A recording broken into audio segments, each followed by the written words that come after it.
Alright, we've got 4 of these here. Which means I think we have 4 anime, I say DVDs, but it would be DVDs, Blu-rays, or most likely, since everything these days is Blu-rays, just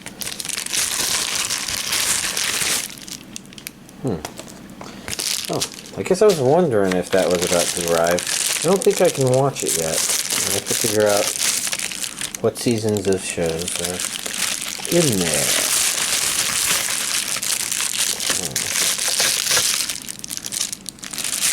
Yeah, these are all different stuff. That one's interesting.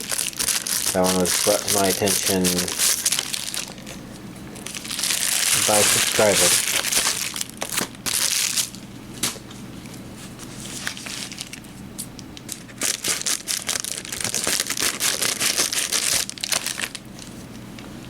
Oh, there we go. All 4 of these open pretty simple. Oh, this one was also brought to my attention. So why don't we begin with the ones that were brought to my attention. So, Pop Culture Bento Box. Sci-fi superheroes. So a whole lot of this stuff had been previously released, but The Little Prince and the Eight-Headed Dragon is something that hadn't been released on DVD Blu-ray before. And I bought this off of Amazon, so I guess we're going in here to look to see if it has the first disc or not. But it's my understanding that sometimes that's missing. That's been a big complaint about this. This looks like it is there. So maybe it wasn't that the first disc was missing, maybe it was bad disc. I'll have to take a look. Battle Now Space. Oh jeez, I thought I put that in there. Astro Boy. So there we go. This was recommended to me by a viewer as containing a rare thing that not a lot there. And then Ishida and Asakura, the complete series. Let's see. High School Days and Maid Cafes. This is apparently a fairly new anime studio. I was just gonna say, is it on here? Well, let's open it up all the way to take a look. And this didn't show up on my radar, so I guess I have to start poking around. I'm blanking on the name, so let me go ahead and cheat on this video and click on things over here. The fandom post, which the problem I have right now is I have their list of everything planned to be released this year, but I really need the thing that says what has been released on a week-by-week basis, which exists, but it's kind of hard to. Alright, let's take a look at the back. I think that's the company, Ascendant Animation. Let's see. Audio, English and Japanese. Interesting. Kind of didn't expect it to have a dub.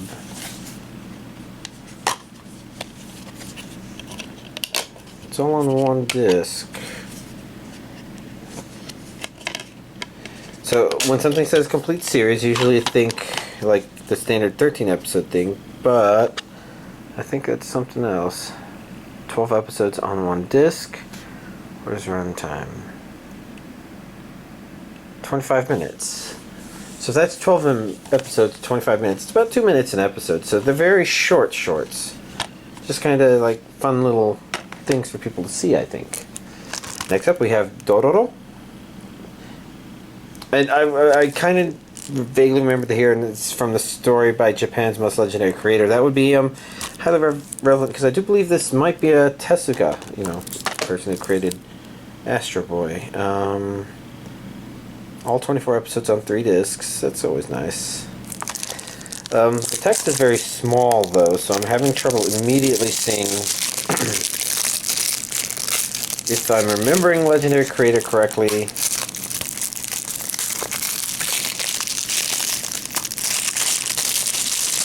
Because this doesn't immediately strike me as Tezuka's artwork here. But that doesn't change the fact that, you know, Osamu Tezuka. Yeah, there we go.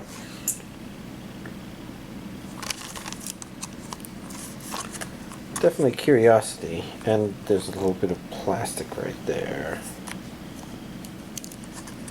It's not quite coming off. Okay.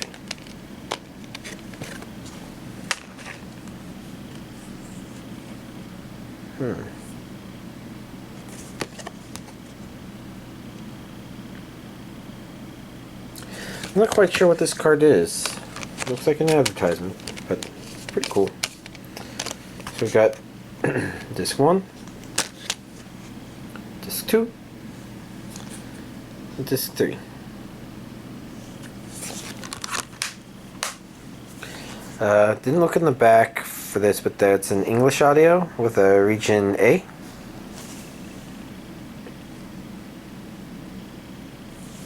Trying to think if there's anything here. I see Japanese promos. So pretty standard release. And then last but not least, Isekai Quartet. It's time to peel the sticker back to look for any sexy Isekai. Well, I guess there is some fan favorite down there, isn't there? I mean, I don't know if they're like the most popular characters in this show, but I know Rim is pretty up there, and Shaltir Bloodfallen is pretty notable. I'm taking a look. These characters do appear to be from the standard 4 that were in the first season. Just pondering, because I have seen a YouTube clip that suggested that there were characters from Rising of the Shield Hero. That would be our main character.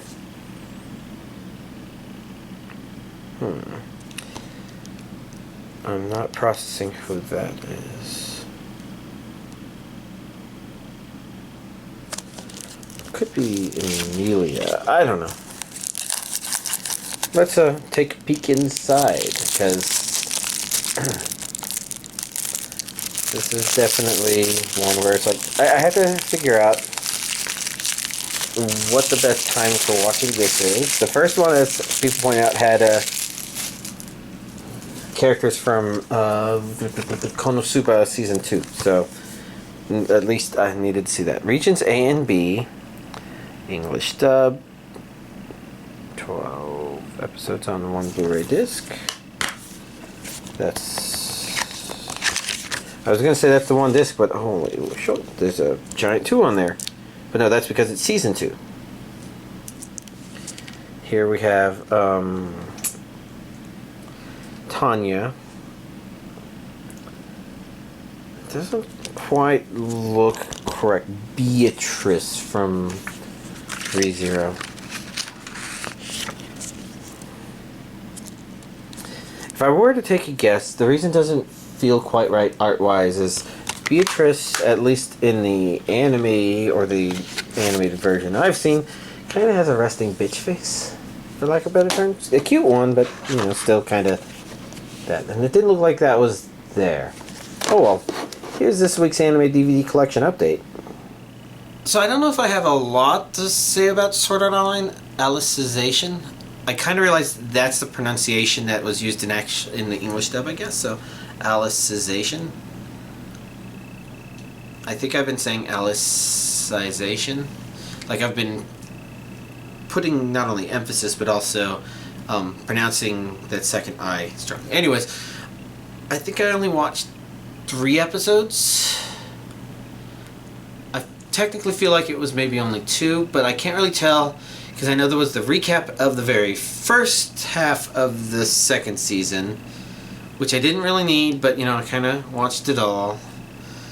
And I didn't feel a whole lot of energy going into the second half of the second season because it's kind of like okay, here's this convenient thing happening. Okay, here's this convenient thing happening. It feels, the story structure just feels so artificial to me.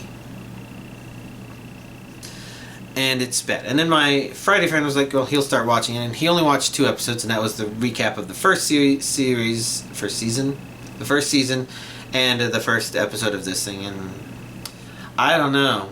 I feel like I can't stop complaining about it. And some of it wasn't fair to him because he hadn't seen some of the stuff that I would consider problematic, but it's...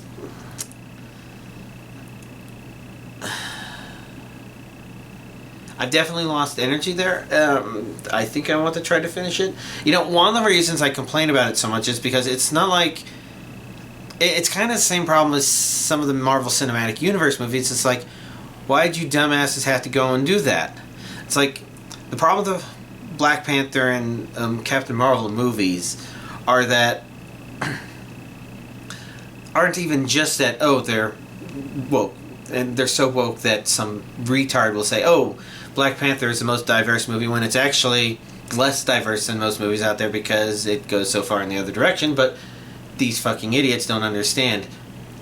Diverse doesn't mean more black people, it means a wider variety of people, and when you intentionally focus on one kind of people, then, you know, you're not the most diverse. And it didn't need to be. What it needed to be is a movie about the character Black Panther. And it kind of isn't. Because, so the problems are, you know, he was introduced in the previous movie, which was Civil War. Previous by a couple of steps. No. It was shortly before that he was introduced in Civil War. And the problem with the character there is he plays kind of this hot-headed dumbass who isn't actually looking for the truth. He's just, you know, yelling justice without, you know, actually looking for real justice. He's just looking to sate his own bloodlust, for lack of better words. And it's okay because, you know, the entire movie is kind of about that stuff. But it does mean this new character that they introduced started off on kind of the wrong foot. And so his movie needed to be about the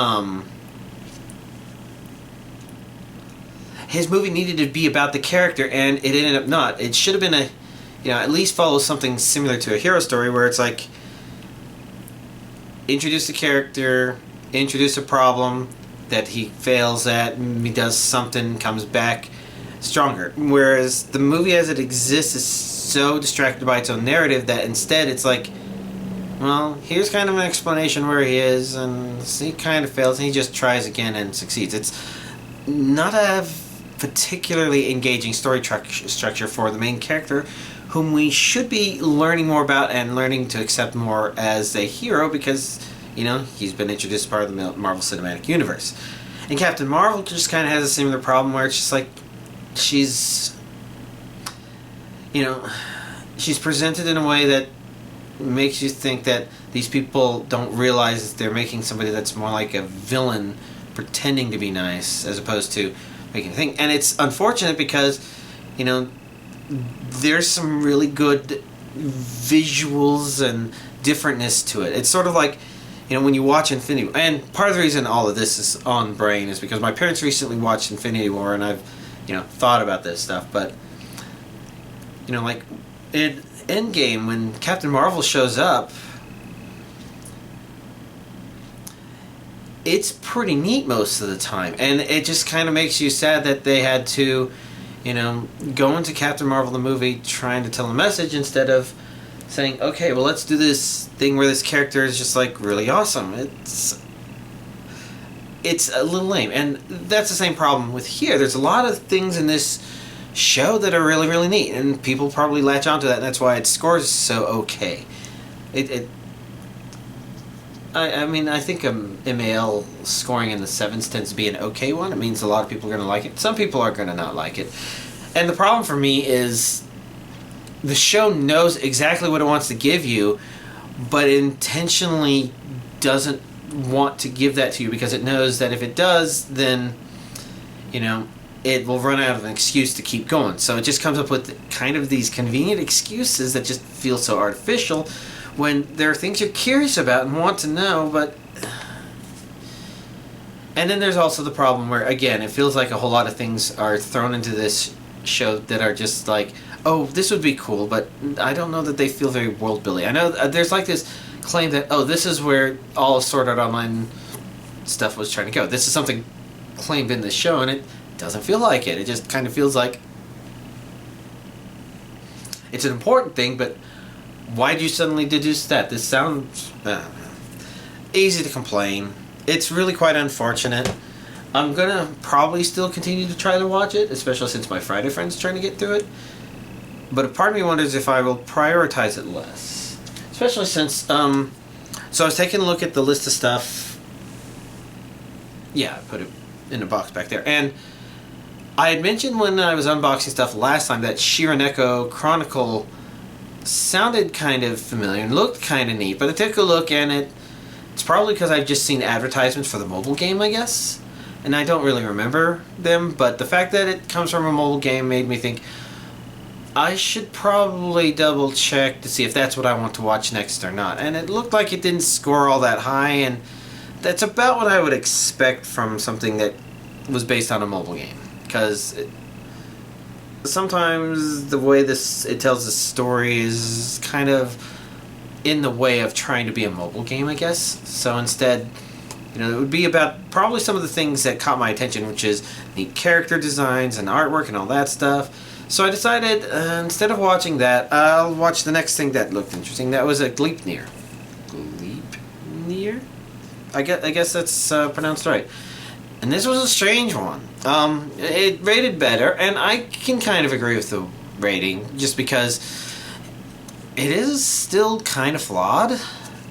But for the most part, it does a lot of good storytelling things, and really, I think for a lot of people watching this, it would come down to, I think the two problems would be, the concept is really weird, and some people really like that in their anime, but this one could, kind of make people uncomfortable. But the other problem is it kind of falls apart a little bit in the second half, which is, it does so in a way that is kind of reminiscent of the way a lot of shows like this kind of do. Like, they start off with a really interesting concept and then they're not quite sure where to go with it from there. And this one isn't quite that bad, but it does have moments where it's like the next arc of the story that happens, well, everything else had been kind of a natural flowing of events that kind of had you, okay, the main character's realizing something weird, and then this happened, which is a consequence of that, and then this, which was a consequence of that. This one was just, there was a point in there where it's just like, oh, well, a character just happened to lose their wallet, so we're going to discover the next story by going to look for their wallet. And that was just kind of random. It's like, that it didn't feel like that naturally follows. It felt like something they just had to kind of throw in there. Now, to give it credit, it actually went interesting ways with there, but it's just one of those things where you can kind of feel it slips a little bit. And it didn't do so as bad as a lot of anime like this type. In fact, probably the worst in that is that this ends, this is called the complete series. It says the complete season. Okay, that's actually better. I was pretty sure I was looking at it from a distance and seeing the complete okay, it says series. But season's a bit better, because it's not a particularly good ending, I guess. It almost feels like it's ended in a way that would make people interested in going to the manga, maybe. Not being as blatant as Inuyasha, well, we've been here for 7 seasons, but we're not going to animate anymore, so go read the manga. I mean, that's almost literally what Inuyasha does at the end of Season 7. And now we have Inuyasha final seasons, or final season, I don't remember the plurality of that. But, the point is, the way this one ends is a little clumsy. It doesn't feel like the right stuff happened for this to feel like the conclusion to a season. And that's probably because the manga wasn't at a conclusion point here. But it did want to kind of make you feel like things were still hanging and you'd want to see more. Which is why there should be a Season 2, but I don't know what the plans are for that. And it's unfortunate. Overall, it had a lot of interesting mysteries that you were curious about. Some weird characterization that's not quite wrong, but weird.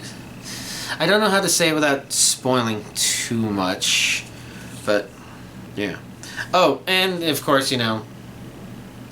I was gonna say if you don't like squeamish, well, this one is actually not that bad in that regard. Although if you will see that girl.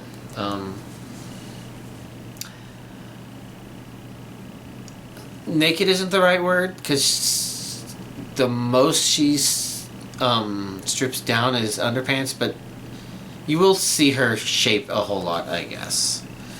Which, it's pretty natural to have a show kind of like this, kind of sort of edgy show that has a weird kind of aesthetic built into it. You know, the giant doll thing in the background. But, you know, they also tend to, you know, since they're going for certain audiences, you know, they also tend to be fan servicey in that regard. There was that one thing, I don't know. Really, this is the kind of show where if they have more seasons, and those seasons kind of behave similar to this one, they could work out pretty well.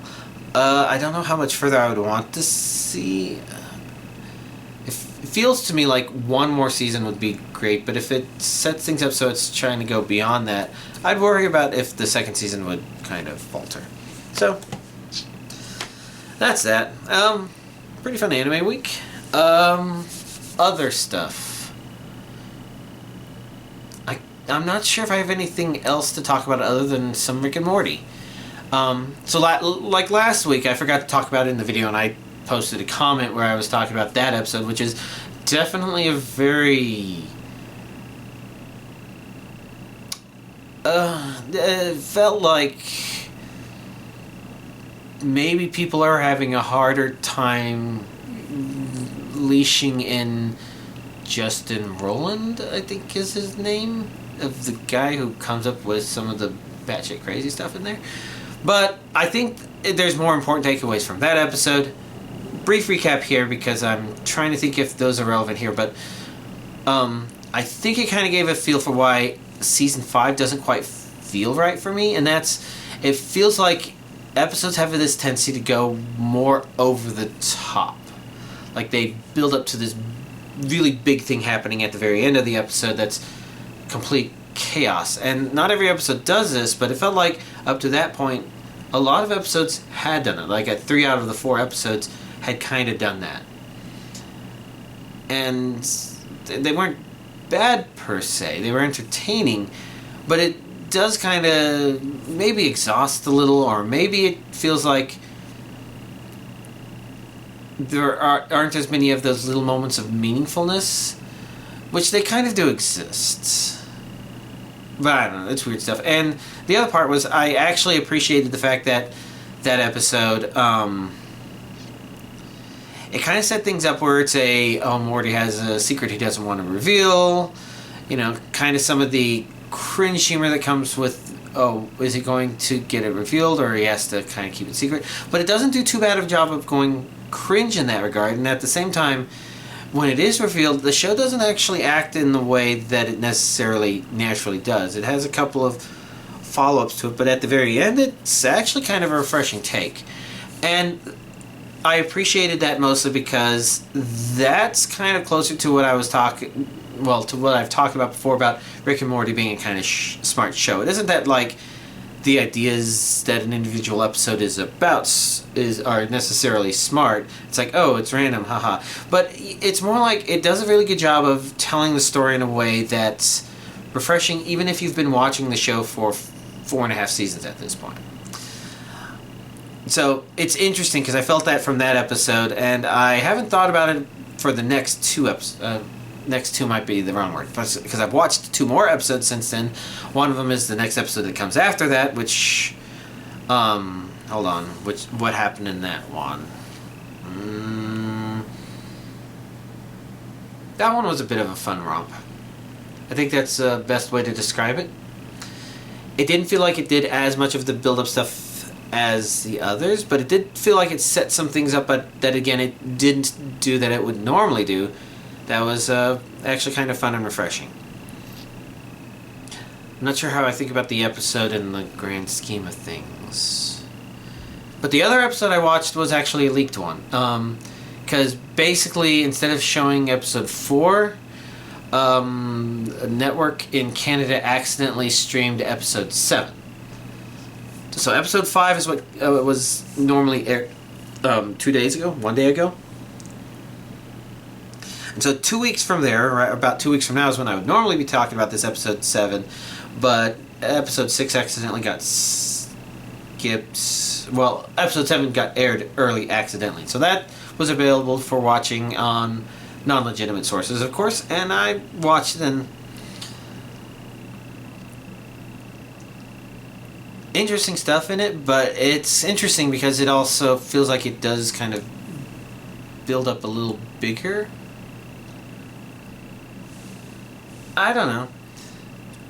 It's basically a Voltron parody episode, although they made them ferrets and not lions, which is kind of funny because, you know, they're animated to move like ferrets, and it's kind of neat. And then there's that part, and I don't know. I enjoyed it. I don't know that it's necessarily good compared to absolutely everything else. You know, there's also the very real possibility that it's not really that the series has changed in a way that makes it less enjoyable episode to episode. That could just be a me thing. But I don't know. Fun stuff. I don't know if there's anything else to talk about other than I've got a little bit of motivation to try and fix some of my VR chat avatars. The seats haven't been working on them, and now I think I know why. Because I haven't seen anybody talk specifically about them, but after certain updates, certain functionalities stopped working, and I think now I have a vague idea why. Spoiler alert, if you turn the object that contains your chair off, apparently that causes unexpected behavior. VRChat wants you to turn the trigger off that allows you to sit in the chair, or to turn off the mesh for the chair. And this is on their website, and it doesn't really tell you what goes wrong, and I think I need to play with that a bit, because there is the unfortunate thing that if you turn a seat off, you should...